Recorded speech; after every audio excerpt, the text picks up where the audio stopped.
Hoje estamos falando sobre terceirização da educação em Goiás com os professores Wanderson Alves, que é professor da Faculdade de Educação da UFG, e também com Carlos Martins, que é da Rede Estadual de Ensino.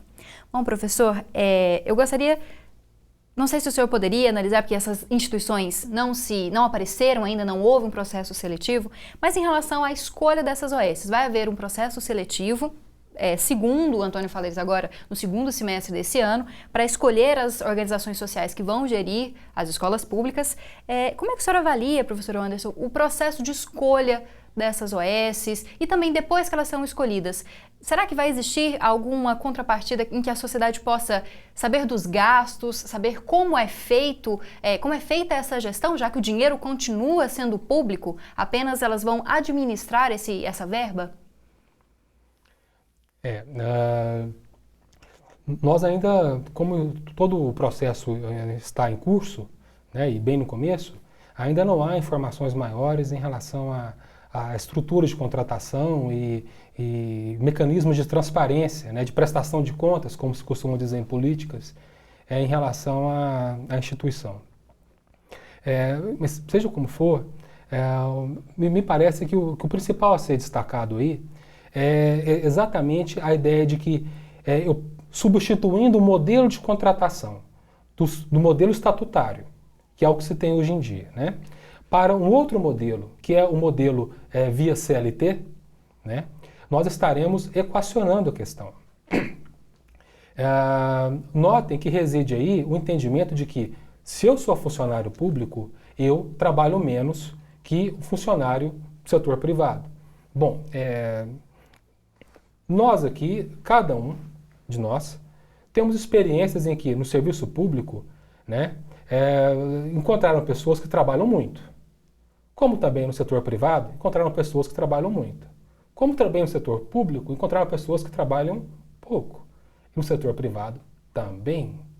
Né? A ideia de que a forma privada é por si virtuosa, ela representa aquilo que no primeiro momento eu chamava de ideologia. Ela é ideologia por quê? Porque ela é uma mistificação do real, né? Porque as pessoas podem trabalhar tanto no setor público como no privado, bem ou mal. E, de outra parte, são ações postas em marcha pela pura compreensão individual de alguns gestores. Como falei no primeiro momento, essa noção que representa o que se chama de charter schools, né, são escolas com contrato terceirizado de gestão, né, elas são francamente criticadas no seu próprio país de origem. Né? Nova York foi o primeiro estado nos Estados Unidos a adotar esse sistema e foi, nas palavras do próprio prefeito de Nova York da época, né, no caso da capital do estado, ele falou nesses termos, abre aspas, Nova York foi o primeiro a entrar e vai ser o primeiro a sair desse modelo.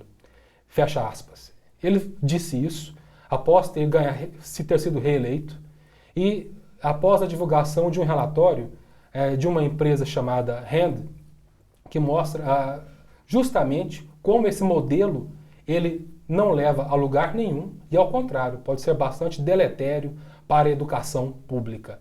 O leitor, no caso o espectador, né, pode encontrar esse documento, um relatório, infelizmente está em língua inglesa, ele se chama A Big Apple for Educators e está disponível na internet.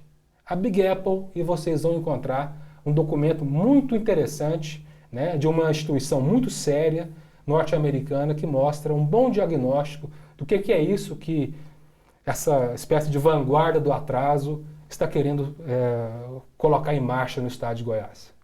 Professor Carlos, tomando um pouco disso que o professor falou também, a contratação dos professores vai ser de forma diferente também. Professores poderão ser contratados por CLT, sem ser por concurso público, como é feito hoje, ou por contratos temporários também, como o governo tem se utilizado muito.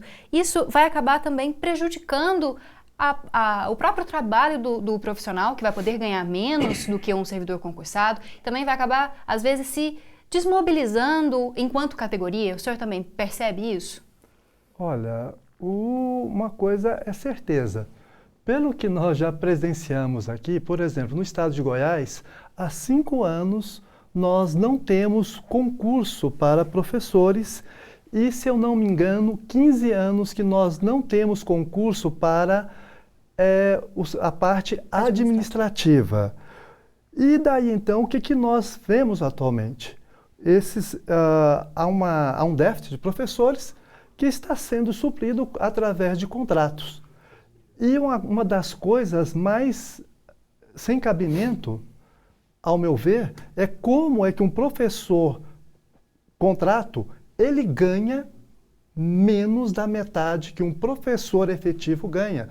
Há pouco tempo houve um processo seletivo oferecido pelo Estado, na qual 20 horas aula, veja bem, 20 horas aula, um professor ganharia R$ 654 e alguns centavos.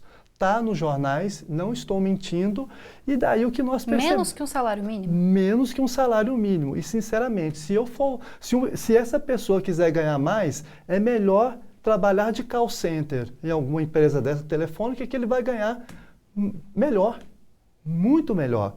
É, na verdade, vergonhoso. E daí o que nós percebemos é o seguinte: será que, pelo regime da CLT, esse professor seletista, né, no caso, ele terá algumas vantagens?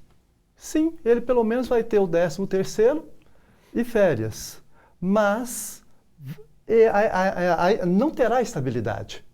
E veja uma coisa, se ele não alcançar talvez seja dessa forma, como acontece nos Estados Unidos, se eu não estiver enganado, me corrija, professor Anderson, os professores, eles têm que alcançar resultados. Ora, se ele não alcança o resultado, e a culpa normalmente, como já foi dita, cai sempre na pessoa do professor, o aluno não aprende por causa do mau desempenho do professor, essa pessoa imediatamente pode ser desligada. E quem não garante que não vai acontecer a mesma coisa que estava acontecendo nos Estados Unidos?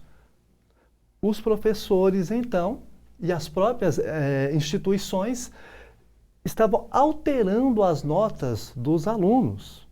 Para parecer melhores. Para parecer melhor. Então não é à toa que o prefeito, olha, acha, ó, somos os primeiros e vamos ser o último, lá em Nova York, porque perceberam isso.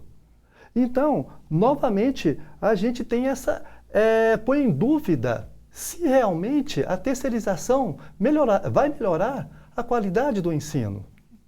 A gente tem que ir para mais um intervalo e no último bloco do Conexões você continua conferindo esse debate a respeito da terceirização da educação pública do estado de Goiás.